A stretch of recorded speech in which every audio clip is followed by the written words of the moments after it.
Good morning, everybody. We're your GFBS, Grand Forks Best Source. Time now for our weekly Berkshire Hathaway podcast. John Brodeen joining us on the show again today. And by the way, if you have any questions for John, feel free to call us up. 701-213-0863 is our number. John Brodeen, how are you this morning, my friend? I'm good, John. How about yourself? Good. How'd your weekend go? Even though it's already halfway through the next week. Yeah, no, the weekend was great. I just got one of those Blackstone griddles, so I've been cooking on that thing. Yeah. What all have you tried on it? Oh, let's see. Breakfast, breakfast feast, everything breakfast food you can imagine. Phillies, steaks that are seared on there. Smash burgers. Sweet tacos. I've been busy. Wow. Yeah. You got room for a couple of hungry guys to come and join you? Yeah. Open invite. Hey, how was July, by the way, for you? Yeah, it was good. And it was great for the market as well. So we're still at really, really low inventory. 253 listings on the market, and 20 of those listings are active with a home inspection contingency, meaning they've already accepted offers. But they're just waiting for home inspection to clear before they go pending. Now, you say low inventory, 253? To me, that seems high, but apparently that's not. Exactly. So that's a good point. It's all relative to how many houses sell per month. So if 10 houses sold a month, 253 listings would be astronomically high. But last month in June, 83 houses went pending, so accepted offers. And in July, 77 accepted offers. So, those are pretty busy months. So when we take the total number of homes for sale divided by the number of homes that go pending each month, that's how we get the months of inventory. That's how we measure whether it's a buyer's or seller's market, right? Okay. If that number is under 6, that means it would take, let's say if the number is 6, it would take 6 months for all of the active inventory to sell out if it continued to sell at the going the pace. Right now, our months of inventory is at 3.29. So well under 6, meaning it's a seller's market. Okay. Yeah. Okay, now, when it's a seller's market, like you're mentioning, you see, it seems like a lot of people trying to sell their house on their own. I wouldn't recommend it. I mean, I've talked to you guys long enough now, but why shouldn't you try to sell your house on your own? Yeah, so a lot of people do try it when the market is hot. The success rate still doesn't, it's still a pretty low success rate. And then if you do decide to try it before you go on the market with a realtor and eventually sell it, you've kind of stigmatized it and you've ruined that launch a little bit. That's something you'll never get back. A lot of people don't realize that, but every decision you make is really important, especially regarding the launch of your property. Okay. Some of the risks involved with trying to sell on your own, there's got to be a bunch of them. Oh, yeah. So first off, there's 250 realtors in town. Okay. Lots of realtors. Almost all qualified buyers have their realtor that they work with. That's who sends them properties. That's who make recommendations. They won't, if they are thinking about if they think they like a property, they'll ask, their realtor for their advice before they decide if they want to go see it or not. So the power really lies within the network of those realtors. That's where all the buyers are. If you don't have that network of agents working to sell your home, chances are you're not getting, even if it's on Zillow and the buyers can see it, if the agents aren't pushing your home, it's not going to be the same exposure. You're not going to be able to get the same price for it as if you did have all, the power of all the agents working in your favor. Okay, so realtors use Zillow, right? Yes. And so how come realtors can do it so much better using Zillow, but the people that are trying to sell on their own can't? So Zillow would be part of like the public-facing marketing that we do for a property. There's two sides of marketing a property. There's public-facing and there's agent-facing. Okay. Both of them equally important. Like I said, 250 agents in town. That's where all the qualified buyers are. All the public-facing marketing is to reach unrepresented buyers, which there are some out there. They're usually in the very early stages of looking, and they might not be qualified yet. But if there's always a chance, like you don't want to let any leads slip through the cracks. So that's the purpose of the public-facing marketing. Facebook ads to generate leads, Zillow listing, but the agent-facing marketing is my reputation as a listing agent. Okay. Agents know that my listings sell, very close to what I list them for. So when a listing goes up with my name on it, that reputation is attached to the listing, as well as the brand reputation of Berkshire Hathaway. All 250 realtors are trying to sell your home, and I'm there to negotiate for you on your side when offers come in. Okay. You are completely out of the loop if you go put it up for sale by owner. You're hoping an agent brings their buyer there, but agents aren't clamoring over one another to bring their buyers to for sale by owners because there's just too many unknowns. Okay. The owner might not know what they're doing. They might not be that serious about selling. It's going to be, with me, they know exactly what they're going to get. If they bring their buyer to my listing, they know exactly what they're going to get. They've done deals with me in the past. They know what the experience is going to be like. It's a more predictable outcome. Okay. For that agent. Even like I always get updates on my house for Zillow, and even if you pull up the pictures, I'm like, well, I don't like this estimate because it even has a picture of my house when I first got it, and I have done so much to like the landscaping in the front and everything. I mean, when I first got it, there was a tree that was ripped out, so there was just this big brown hole in our front yard. Yeah. And like, that's the picture that you see on Zillow. And I'm like, well, come on now, up my price a little bit. It looks better than that now. Yeah, Zillow estimates, the Zestimate is notoriously inaccurate. Okay. The CEO of Zillow sold his house in Seattle or wherever it was for like $700,000 less than his Zestimate. Oh, So, must be a nice house. yeah, very nice. Yeah, I think he's doing okay. But the more uniform your property is, the closer that Zestimate is going to be. But there's no way for them to know the updates you've made. They're not going to have the same local specialist market knowledge that an agent is going to have.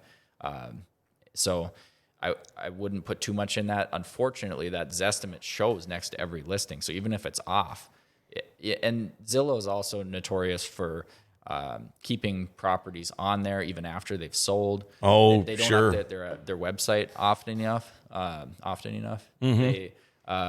They often have like inaccurate historical data. Like they'll say the home was listed last January for a certain price and then taken off the market when it was never listed at all. There was a big glitch in Zillow where you'll find that on almost every house that it was listed for a certain price last January when it was never listed, and tons of houses have this same error on them. Okay.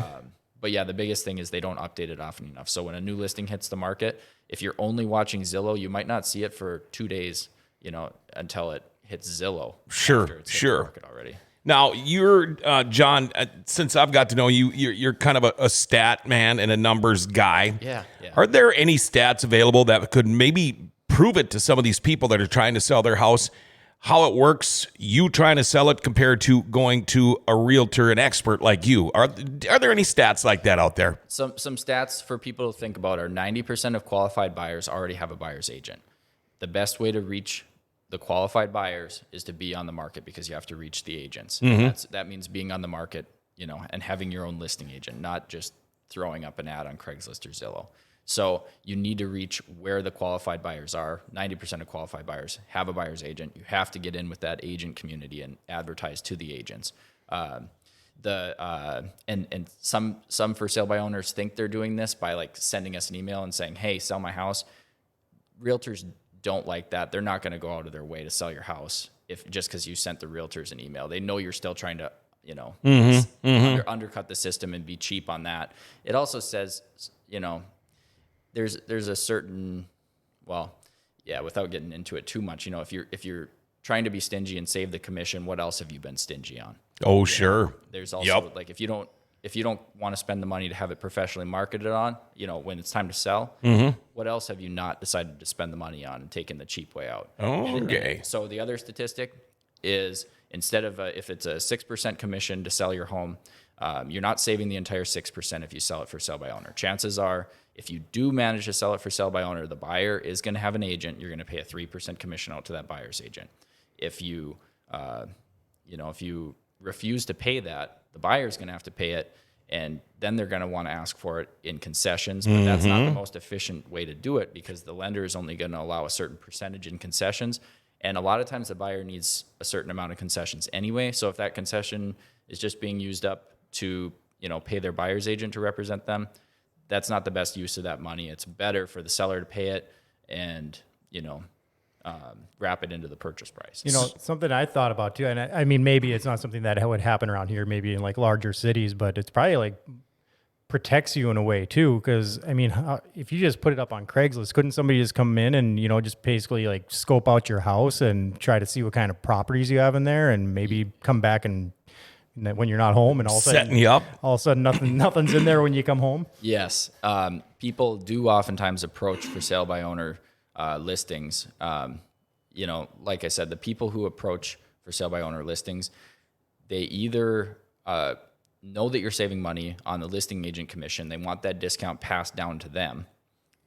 So they're looking for a deal and they think that's going to be how they're going to get it. Or else they might have ulterior motives. I mean, if you're hosting open houses and opening your house up to the public and you don't have experience doing this and you don't know the safety precautions that realtors take, you know, you're opening it up to, you know, people stealing your property, people going through your medicine cabinet, you know, all sorts of bad intentions out there. Yeah. That, you know, we kind of stay on top of and stay on top of these things that happen so we can take the proper precautions. So you guys at Berkshire Hathaway are truly experts about this stuff. Again, quickly, benefits of having an agent like you, John. Yeah. So having an agent like me, my track record, I sell houses on average faster for a greater percentage of my list price. So we're pricing them more accurately, we're negotiating more effectively, and selling them quicker than the average agent in town. That's my listing track record. I'm happy to provide my listing track record on all the listings I've sold to any prospective seller so they can compare me to any other agent that they're talking to. When they hire me, we make sure we cover both sides of marketing the property, that we're doing all the latest to advertise it properly to the public, and then we're doing all that we can to advertise it to the agents. Some of that is reputation that's built up over time and relationships I've built with the other agents where they know when they sell one of my listings what the experience is going to be like, as well as keeping it in front of those agents at all times so that they're thinking of our listing when they're thinking of which listings they want to send to their buyer to get showing set up for the week. That's really, really important. Making sure we're capturing any buyers who are not represented. You know, if they do have an agent, we leave them alone. We let their agent do the work. It's illegal for us to try to solicit them away from another agent. That's part of, you know, having good ethics and having a good reputation amongst agents. But if there's an agent or a buyer who doesn't have an agent, we want to make sure we get their contact information, put them in touch with a lender, get them pre-approved, get them set up on a showing. We don't want any of those leads to fall through the cracks. So we do the legwork to try to get them pre-approved, jump through all the hoops. And, you know, if they turn out to be a buyer for your home, we don't want to miss them. So basically what I'm getting out of this, if you're one of those people out there, since we're in a hot market right now, that's trying to sell your house on your own to save a little money, you're probably not really going to save that much money. And you just mentioned probably about what, maybe 20% of the things that you guys do to sell or to get somebody to buy a house. So, I mean, again, in a nutshell, get a realtor, get an expert on this. So like get an expert like John Brodeen, right? Yes, you got it. All right. I got a lot of houses to show today. Yeah, I've got appointments happening. So yeah, we're busy. All right. What's your phone number again if anybody wants to get a hold of you? 701-213-5428. Okay. My cell phone. Any websites or anything like that? If you go to johnbrodeen.com, that'll take you to my website. We're able to set up an account, view listings, set up searches, get in touch with me, find out what your home is worth, all sorts of stuff. If you just go to johnbrodeen.com, that'll link you to my website. All right, perfect. Thank you very much, John, for coming in. Thank you, John. Love this. You're getting better at this all the time, and I'm learning a ton too. Yeah. Thanks. There you go. That's your weekly Berkshire Hathaway podcast. And again, thanks, John Brodeen, for coming on the show today. And again, he gave you his phone number and all that stuff. So if you're looking to buy or sell your house, check out John Brodeen or any of the experts at Berkshire Hathaway.